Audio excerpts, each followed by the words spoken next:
오늘의 양식, 정결함과 부정함을 분별하는 지혜를 주옵소서. 레위기 11장 1절과 2절의 말씀입니다.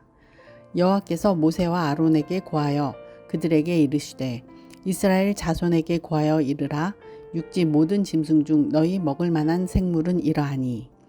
레위기를 보면 정결에 대한 말씀이 많이 있습니다. 어느 음식은 먹어도 되고 어느 음식은 먹으면 안 되고 병에 대한 기준과 정결 판결은 어떻고 등의 많은 기준들이 있습니다.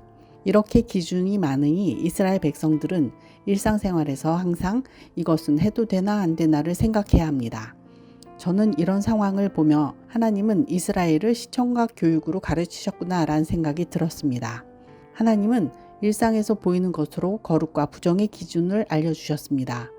하나님이 정함과 부정함의 기준을 주신 이유는 하나님의 백성이 가나안에 들어가서 이웃하게 되는 나라와 구별된 거룩함을 유지하기를 바라셨기 때문입니다.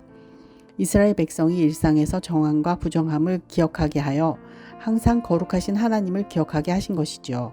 광야 생활 내내 지겨울 정도로 반복되는 율법을 보면서 하나님은 이스라엘 백성이 이 율법을 지속적으로 지키는 것이 얼마나 어려운지도 알고 계셨다는 생각이 들었습니다. 하나님은 마치 물가에 내놓은 아이를 보듯이 이스라엘 백성을 보셨구나 라는 생각도 들었습니다. 반복 학습을 통해 율법이 대대로 전해지길 바라셨습니다. 현재 세상을 사는 우리들은 이 율법의 말씀을 어떻게 적용해야 할까요?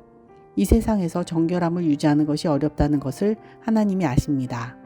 주변 문화가 세속적이고 하나님을 대적하는 것들이 많이 있습니다. 하나님은 우리가 어떤 선택을 하길 바라실까요? 전에는 구약 때 사는 사람들은 참 귀찮았겠다.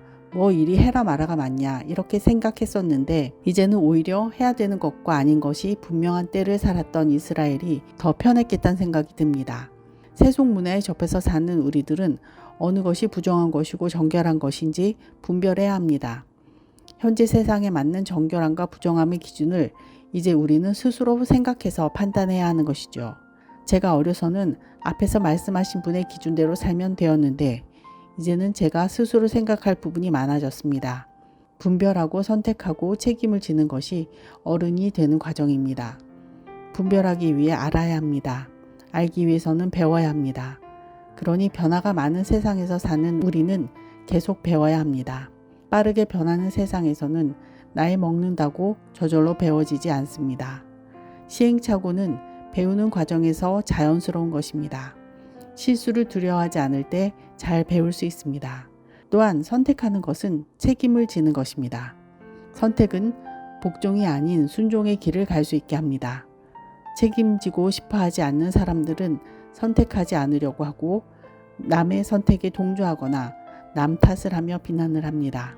선택은 자율성을 키웁니다. 선택하지 못할 때 남이 시키는 대로 하는 타율적인 삶이 됩니다. 자유한 자는 선택하는 자입니다. 영적으로 자신을 위해 자손을 위해 정결함을 선택할 수 있는 사람이 되어야겠습니다. 기도하겠습니다. 하나님, 지금 저희는 변화가 심한 세상을 살고 있습니다. 정결한 삶을 살기 위해 무엇을 할지, 무엇을 하지 말아야 할지 선택할 수 있는 지혜를 주옵소서. 예수님 이름으로 기도합니다. 아멘.